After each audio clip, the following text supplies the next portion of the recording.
Les hago una pregunta. ¿Qué cambiarían ustedes de su forma de vivir si de alguna manera estuviéramos absolutamente seguros de que Jesucristo regresa el 8 de febrero del 2022? O sea, en 30 días. En 30 días viene Cristo y estamos absolutamente seguros de eso. ¿Qué cambiaría en su forma de vivir? Y no me refiero a cosas como ya voy a dejar el curso de portugués o ya no voy a pagar la cuota de aquel crédito porque ya para qué. No. En nuestra relación con Dios, ¿qué cosas tenemos que terminar de pulir en nuestra vida para estar seguros de que estamos listos para su regreso? Inclusive podríamos preguntarnos si es, valga la redundancia, una pregunta que hay que hacernos. Si la Biblia nos llama a estar listos o simplemente saber que en algún momento va a venir y ya.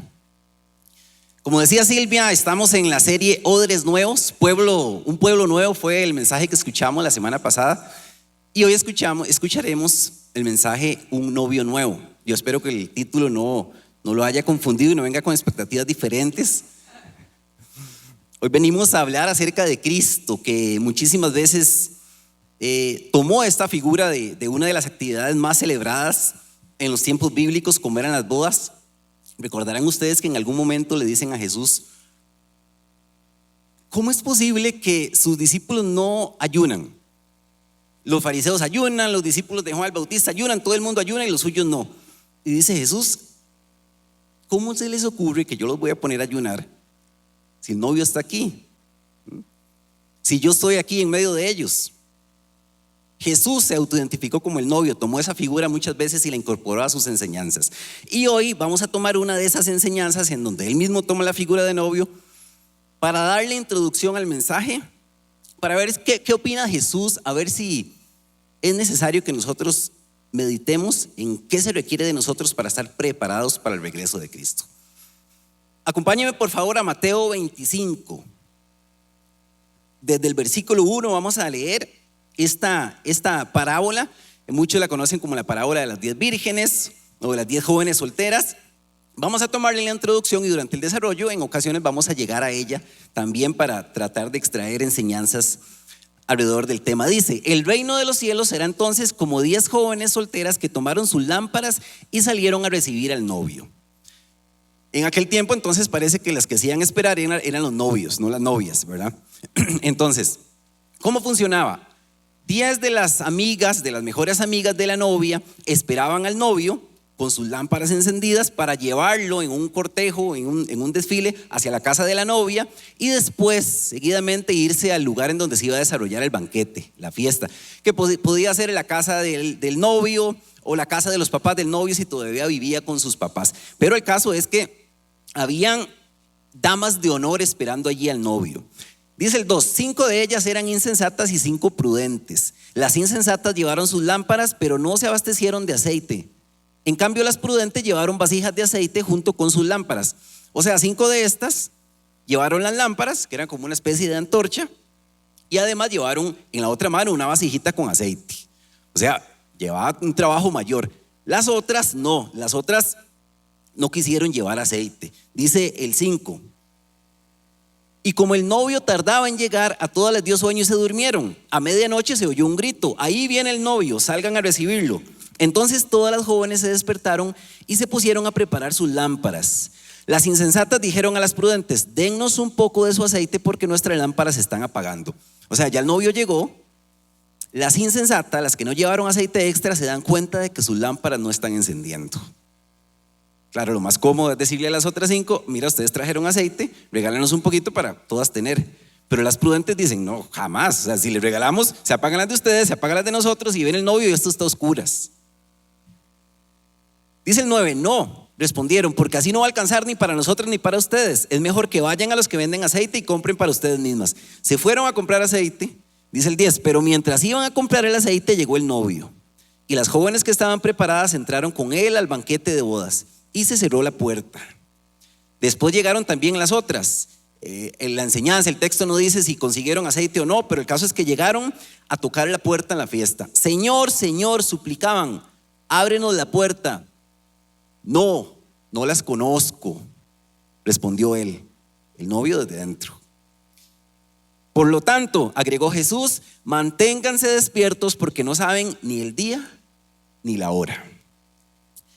Cuando leemos una parábola en la Biblia, nosotros siempre tenemos que extraer la idea central de esta parábola, más que tal vez distraernos en detalles secundarios. Las parábolas es una verdad central y extraerla. Y aquí Jesús mismo nos la da. Manténganse despiertos. El mismo Jesús nos da cuál es esa idea central. Estén listos, estén preparados. Ustedes no saben cuándo, pero de que vengo, vengo. Esa es la idea central que le da Jesús a esta parábola. Yo voy a venir, no saben cuándo, pero tienen que estar preparados porque su tendencia es a dormirse. ¿En qué se debe fijar alguien que quiere saber si está listo para el regreso de Cristo? ¿A qué cosas debo prestarle atención si yo quiero conocer si estoy preparado para el regreso de nuestro Señor? Esa es la pregunta que vamos a tratar de contestar durante esta tarde, y vamos a hacerlo evaluando dos elementos: nuestra identidad, quiénes somos, y nuestra actividad, qué hacemos. ¿Quiénes somos y qué hacemos? Es lo que vamos a estar evaluando para tratar de entender qué se necesita para estar listo para el regreso del Señor. ¿De acuerdo? Oremos. Señor, aquí estamos, Dios, aquí estamos sedientos de tu palabra, Dios, sedientos de escuchar tu mensaje, de que tu Espíritu Santo hable de manera personal a cada uno de nosotros, Señor. Somos bendecidos de poder venir hasta acá, Señor, a escucharte, venir hasta acá, a cantarte, venir hasta acá, Señor, a estar en comunidad, Dios. Ayúdanos a aprovecharlo, ayúdanos verdaderamente a que tu mensaje germine, Dios, en nuestros corazones. Toma control de todo, Dios, y te rogamos que salgamos de aquí escuchando tu nombre, Dios, proclamando tu nombre, honrando tu nombre. Que así sea, por Jesucristo, amén. Ok, primero de los puntos que vamos a estar evaluando para ver si estamos o no preparados para el regreso de Cristo. El primero es: evalúe su identidad. O sea, es un tema de quiénes somos. Le voy a pedir que levante la mano si usted conoce al Señor, que va a aparecer ahí en pantallas seguidamente. ¿Lo conocen? Famosísimo, ¿verdad? Todos los cinéfilos hemos visto películas de Tom Hanks, muchísimas. Ahora,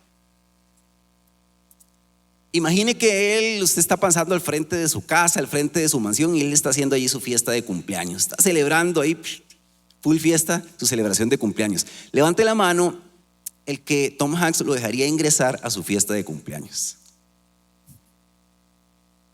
Está difícil, ¿verdad? Dice el versículo 11: después llegaron también las otras. Señor, Señor, suplicaban, ábrenos la puerta. Y el novio desde dentro respondió: no las conozco.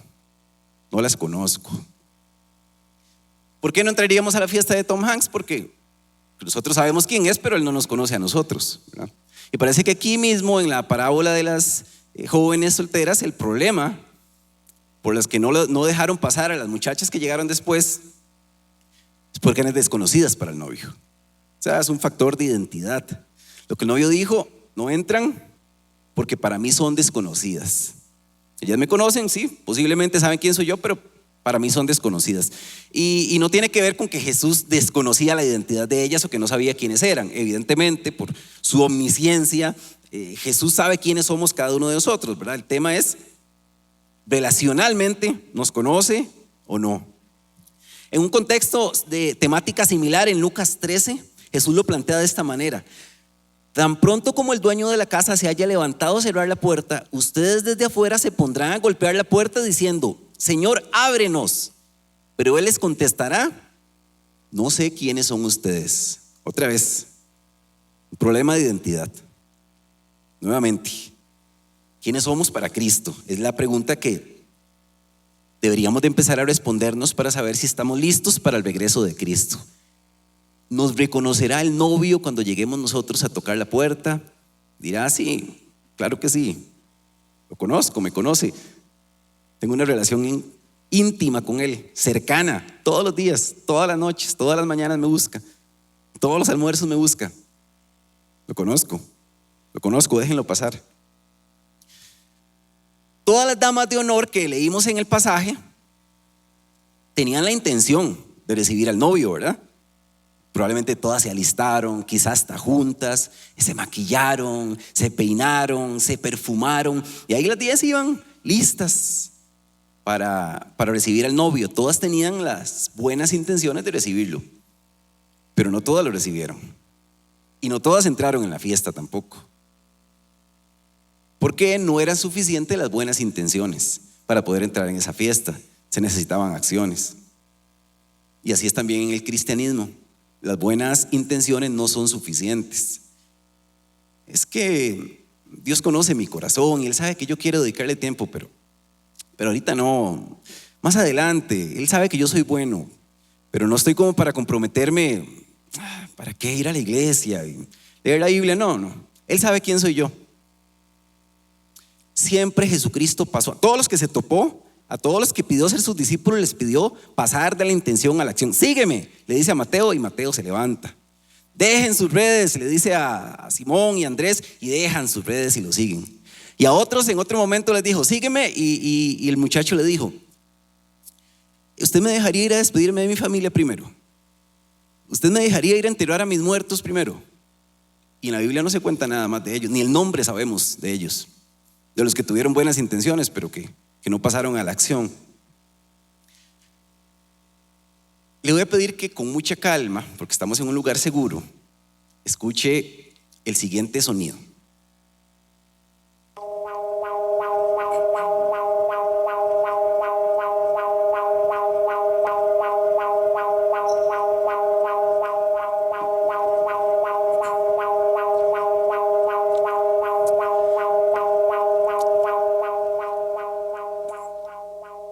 ¿Alguien reconoce ese sonido? ¿Qué es ese sonido? Una alerta sísmica. Cuando en países como México, como Japón, Canadá, escuchan esto en la calle, empieza a sonar esto, la gente deja botado lo que sea que tenga, el reporte de Excel que está montando, la cerveza que se está tomando, la canción que está cantando, bailando, lo que sea, porque lo que urge es ponerse a salvo. Y llamar a los cercanos, llamar a los que amo para que se pongan a salvo también. Cuando se escucha esto, el mundo se detiene y hay que tomar acción, hay que pasar a la acción. Jesucristo en toda la Biblia también nos dejó una alerta catastrófica, una alerta a la que nosotros tenemos que prestarle atención de manera imperativa. Está por todo el Evangelio, lo voy a leer de Mateo 4:17 para que usted la reconozca. Dice Mateo 4:17: desde entonces comenzó Jesús a predicar: arrepiéntanse, porque el reino de los cielos está cerca.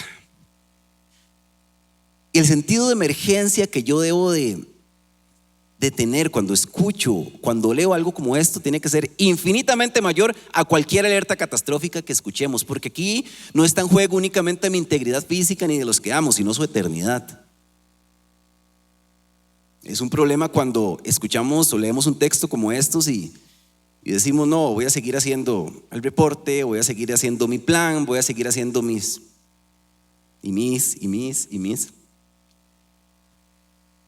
Nadie está listo para la llegada del novio si no ha pasado por la estación del arrepentimiento. Nadie.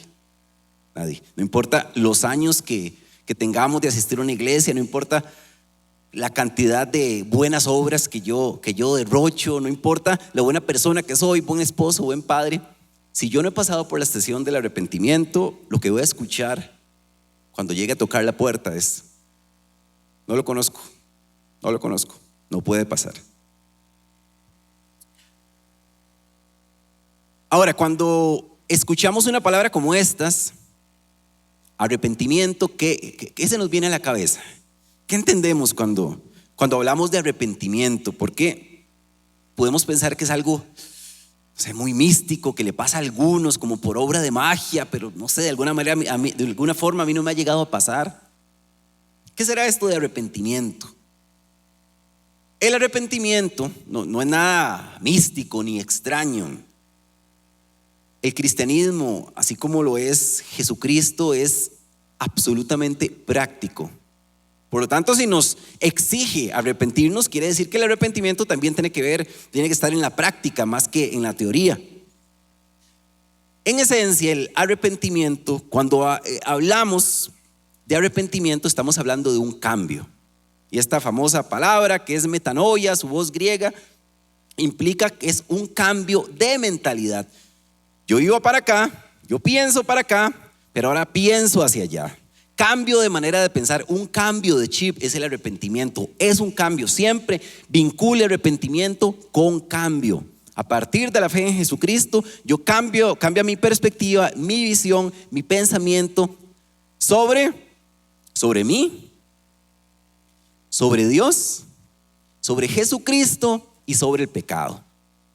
Cambio de mentalidad, un cambio de pensamiento sobre mí. ¿Por qué? Porque ahora me doy cuenta de que yo no soy tan buena persona, sino que necesito el perdón de Dios sobre mi vida, porque soy una persona pecadora, que todos los días de mi vida peco, necesito el perdón de Dios. Cambio de pensamiento con respecto a Dios, porque ahora entiendo que es el soberano por sobre todas las cosas, que tiene la autoridad para hacerme cambiar a mí de planes. Cambio de pensamiento con respecto a Cristo, porque ya no es solo un judío que hace 2000 años dijo algunas cosas bonitas, interesantes, sino que verdaderamente entiendo que es la única forma que tengo yo de limpiarme de mis pecados, es a través de su obra en esa cruz. Y sobre todo, cambio de pensamiento con respecto al pecado, porque le declaro la guerra al pecado. Una persona que se ha arrepentido entra en guerra abierta y directa contra el pecado. Y alguien que se ha arrepentido genuinamente, pues cambia de mentalidad, principalmente sobre estos cuatro elementos que mencionamos, pero sobre todo, absolutamente todo. Una persona que se ha arrepentido genuinamente cambia su mentalidad, sobre todo porque lo que yo piense acerca de Dios determina lo que yo pienso al respecto de mi trabajo, de mi familia, de mis amistades, de mis conversaciones. Y la pregunta que vale hacerse es: ¿cómo saber si ese arrepentimiento que yo digo sentir o tener es genuino, si es verdadero? Entonces la pregunta sería: ¿qué pienso yo sobre mí? Sigo pensando que soy muy bueno, pero es que de vez en cuando meto la pata, pero nada grave. ¿O me reconozco como una persona pecadora, necesitada del perdón de Cristo? ¿Reconozco que mi pecado ofende a Dios todos los días de mi vida? ¿Qué pienso yo sobre Dios? ¿Es un apagafuegos para cuando tengo el agua hasta el cuello, entonces acudo a Él, o cuando las cosas se están poniendo complicadas? ¿O verdaderamente le he dado la potestad de incursionar en mi vida, de tomar el control de todo, de tomar el trono de mi vida, de mis planes, de mis proyectos? ¿Qué pienso sobre Cristo? ¿Verdaderamente lo he confesado como mi Salvador y lo he hecho el Señor de mi vida? ¿Qué pienso sobre el pecado? Una muy buena pregunta para saber si nuestro arrepentimiento ha sido genuino es saber si estamos luchando día a día contra nuestro pecado. Esa es una muy buena pregunta. O si se nos ha hecho un callo tan fuerte que ni cuenta nos damos cuando estamos pecando. Le voy a pedir que vea una imagen, por favor.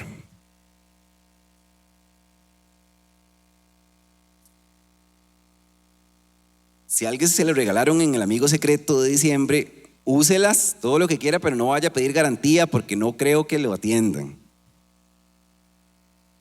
El caso es: si mi arrepentimiento me permite a mí deleitarme en los pecados de siempre sin que a mí me duela el corazón, porque estoy ofendiendo a un Dios que me amó de tal manera que envió a su Hijo para limpiarme, para salvarme, mi arrepentimiento, según la Biblia, es más falso que esas tenis que vimos ahí en pantalla.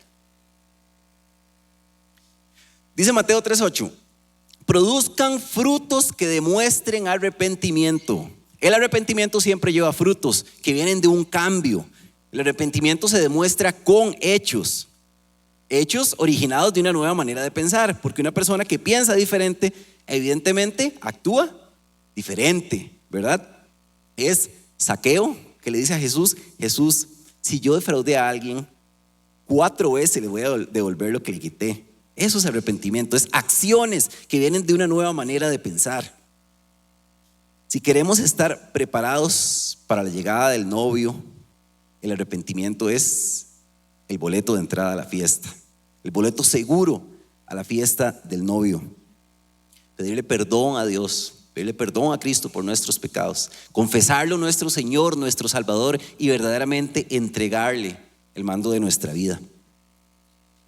Segundo elemento que vamos a desarrollar esta tarde es cómo saber si estamos preparados para el regreso de Cristo. Evalúe su actividad. Evalúe su identidad, era el primero, para saber si somos conocidos por Cristo. Y el segundo, evalúe su actividad. ¿Qué hacemos? ¿Qué hacemos? Alguien diría, pero no es cierto que nada más se trata de fe y arrepentimiento y ya.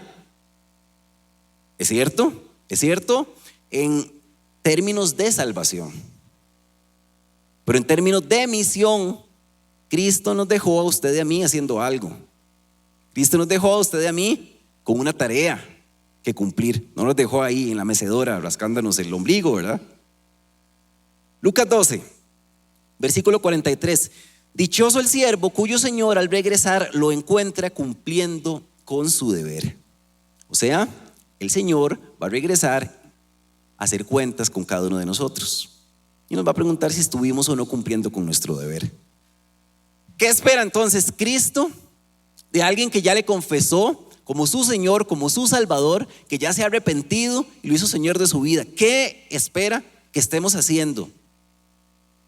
Vamos a hablar de dos tareas, específicamente de dos tareas que Él nos dejó. Hay más, pero vamos a hablar específicamente de dos. Marcos 16:15 dice así: les dijo, hablando de Jesús, vayan por todo el mundo y anuncien las buenas nuevas a toda criatura. Ahí está la primera tarea. La primera tarea, anunciarlo, anunciar a Cristo, anunciar a Cristo.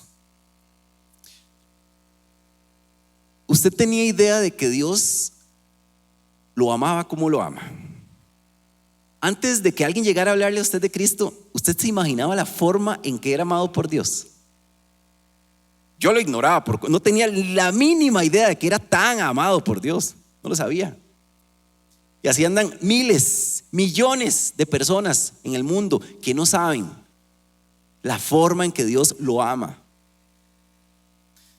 La forma de que lo sepan, ¿cuál es? Que usted y yo se lo contemos. Que usted y yo le hablemos de este Dios que ama al punto de enviar a su Hijo a sufrir una cruz por nosotros. Que usted y yo les hablemos de lo que ha hecho nuestro pecado en nuestra relación con Dios. Que usted y yo les hablemos de lo que significa Jesucristo en nuestra relación. Recuerda la historia del hombre que era liberado de los demonios y que luego Jesucristo envió esos demonios a un montón de cerdos, ¿lo recuerda? Pues ese hombre quería seguir a Jesucristo. Una vez que se vio liberado de los demonios, quería seguir con él. Veamos cómo termina la historia en Lucas 8. Dice el 38: ahora bien, el hombre de quien habían salido los demonios le rogaba que le permitiera acompañarlo. Pero Jesús lo despidió y le dijo: vuelve a tu casa y cuenta todo lo que Dios ha hecho por ti. O sea, le dejó una tarea, le dejó trabajo. Ya vamos a tener una eternidad,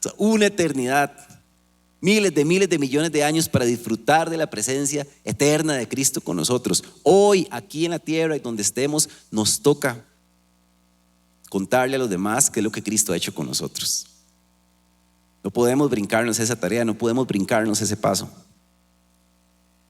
Y alguien dirá: ¿qué va a pensar la gente si alguien como yo les habla de Dios? O sea, jamás. Porque tal vez usted y yo seamos el pecador más grande que conocen sus amigos, el pecador más grande que conoce su familia, y de repente ahora viene este o esta hablando de Dios. Por eso el mensaje no es sobre usted ni es sobre mí. Por eso el mensaje es que Jesús es el más grande Salvador, que Jesús es el más grande perdonador, que nos cambió, que nos hizo nuevos. que el pasado fue sepultado, no importa de dónde venimos, no importa el antes de. Él nos cambió, nos liberó de las garras del pecado. Eso es lo que contamos, no importa qué pasó antes.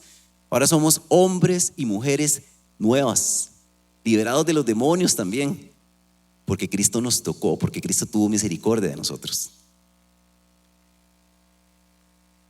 ¿Qué más espera Cristo de usted y de mí? ¿Qué más espera? Dice Mateo 5:16: hagan brillar su luz delante de todos, para que ellos puedan ver las buenas obras de ustedes y alaben al Padre que está en el cielo. Segunda tarea: representar a Cristo. Representarlo. Anunciar a Cristo, y también nos toca representarlo. ¿Quién es luz? Es luz alguien que está consciente de que la gente lo está viendo, pensando: voy a ver cómo reacciona un cristiano en esta situación, y que no le incomoda. Nuestro deber, el suyo y el mío como cristianos, es demostrarle a la gente cómo reaccionaría Cristo ante el dolor, ante la pérdida, en la alegría, en la celebración, cuando nos atacan, cuando nos ofenden. En cualquier situación en la que yo me encuentre, la gente espera que nosotros respondamos como Cristo, interpreta nuestra reacción como lo quería Cristo también. Por eso es que somos sus representantes. Versículos antes también dice el Evangelio ahí en Mateo: ustedes son la sal, ¿recuerdan? ¿Y para qué servía la sal en aquellos tiempos? Para preservar, correcto, para preservar los alimentos. Es decir, usted y yo hacemos que este mundo se pudra más despacio. Tratamos de detener esa putrefacción, tratamos de hacerla más lenta, tratamos de preservarlo en nuestra casa, en nuestro hogar, en nuestra mesa. Que es que a donde vamos ahora se dicen menos obscenidades, es que donde vamos se dicen menos groserías, se grita menos, porque preservamos los lugares a donde vamos. Se ama más, se perdona más a donde vamos, en donde estamos, en nuestras áreas de influencia. Somos la sal del mundo, porque usted y yo no somos salvos para escapar del mundo, que eso sería un grave error. Usted y yo somos salvos para involucrarnos en el mundo con una mente nueva, con motivaciones nuevas, con acciones nuevas, que provienen de una mentalidad nueva. Arrepentimiento, recuerda, cambio de mentalidad. Y cuando pasa algo así, el impacto en la sociedad es muchísimo más fuerte que cualquier movimiento político, cualquier movimiento social. Muchísimo más, porque es el cristianismo el que manda personas nuevas y mejores a la casa, al barrio, al mundo entero. Hombres y mujeres que se toman en serio la tarea de representar a Cristo como Él merece ser representado. Y por eso un hombre que antes lastimaba y respetaba a su esposa, ahora la ama, la protege, la cuida. Una mujer que se creía derrotada, que caminaba por la vida vencida, ahora resulta que es el bastión más fuerte de su familia. Un hombre que antes era marrullero y que hacía trampas en los negocios, ahora se dedica a trabajar a conciencia. Eso hace el cristianismo, personas y mujeres nuevas. Eso hace Cristo. Dice el teólogo suizo Karl Barth: el hombre nuevo es y ha sido la contribución más grande del cristianismo a la sociedad. Creo que sí. Ahora, seamos sinceros. La tarea de representar a Cristo no es nada fácil, ¿verdad? No es así tan sencillo que lo decimos y lo hacemos y listo. No sé usted cómo le irá, pero por lo menos yo sé que cuando Cristo venga a sacar cuentas conmigo, ni falta me va a hacer ver la nota la libreta con las notas en rojo cada vez que vaya marcando ahí checks. Yo sé que debía haber sido más agradecido, que debía haber orado con más fe, que debía haber orado más. Yo sé que debía haber sido más generoso ante la necesidad del otro. Yo estoy absolutamente seguro de eso.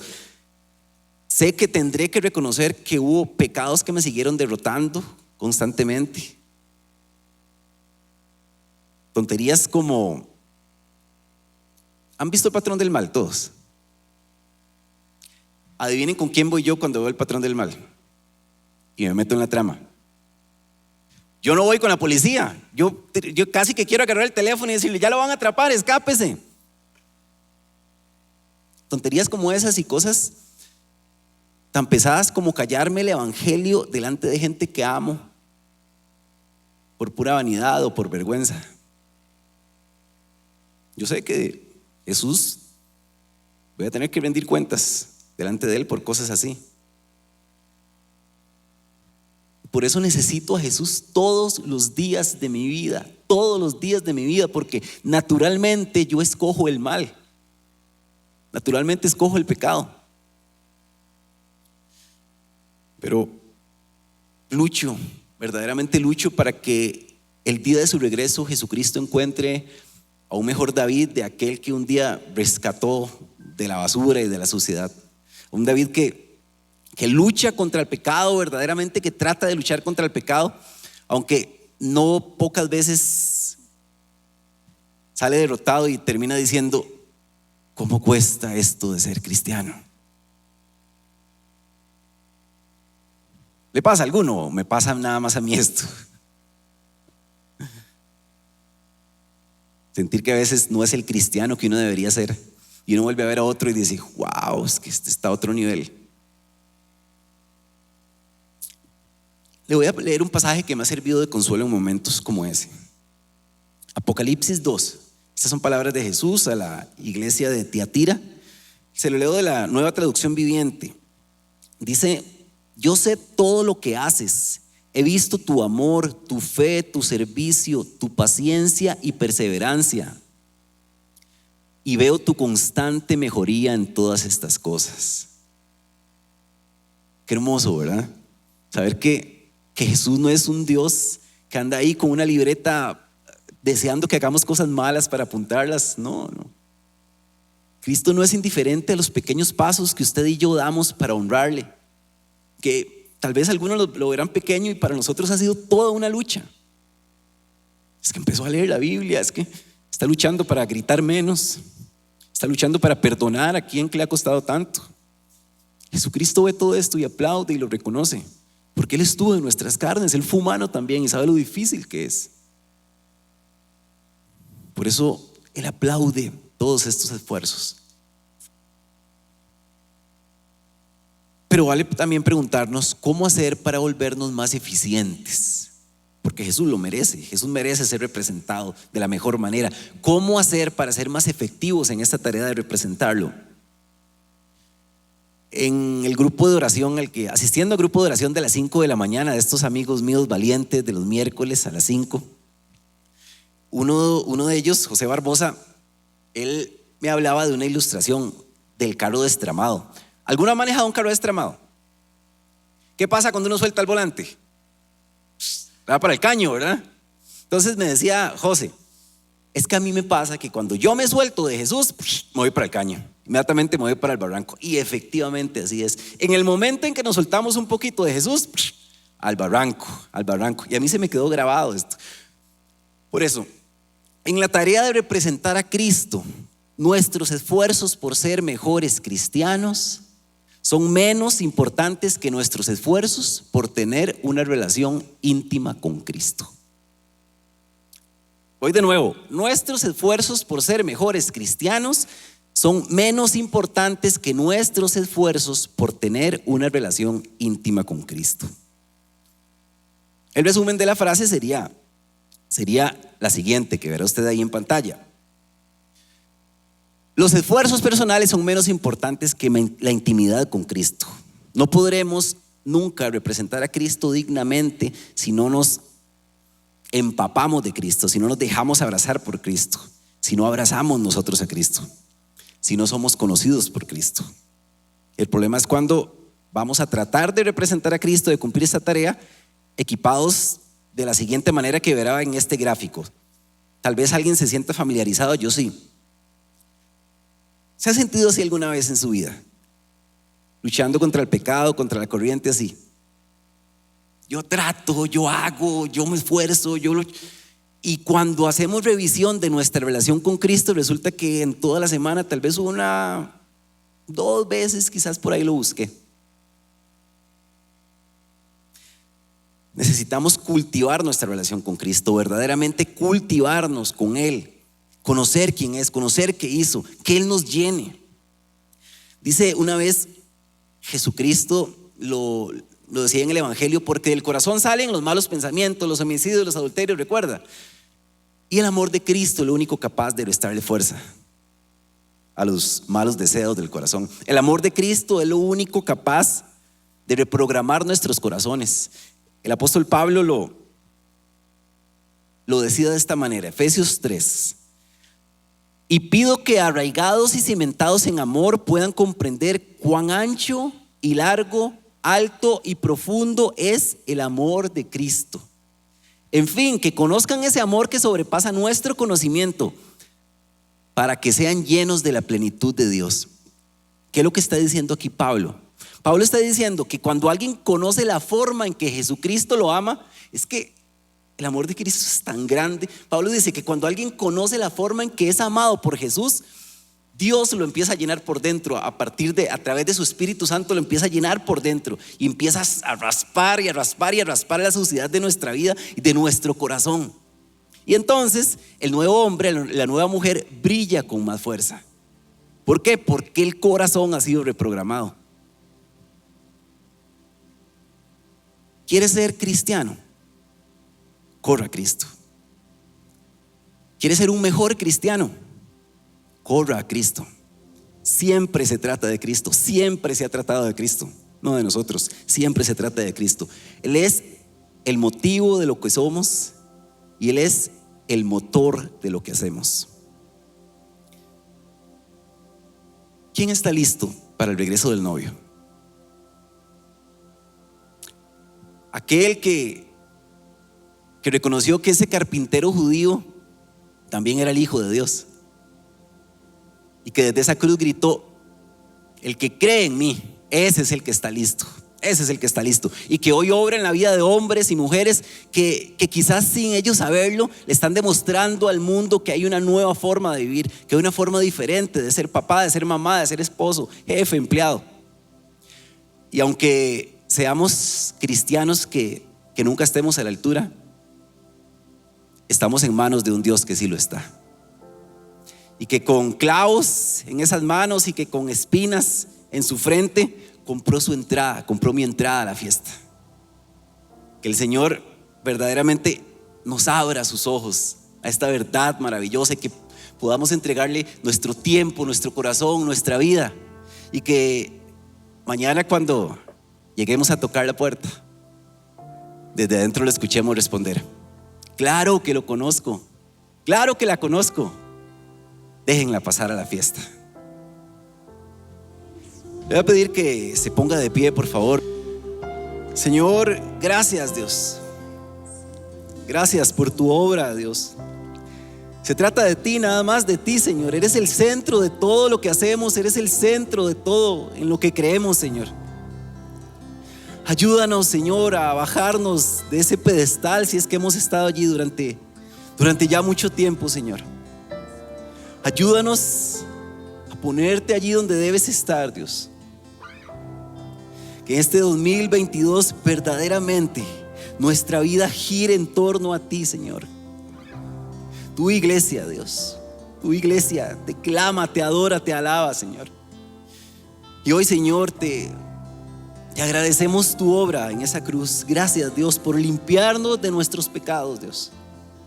La deuda era muy grande, Dios, no podíamos pagarla por nuestras manos, Dios. Gracias, Dios. Te pedimos que si hay alguien que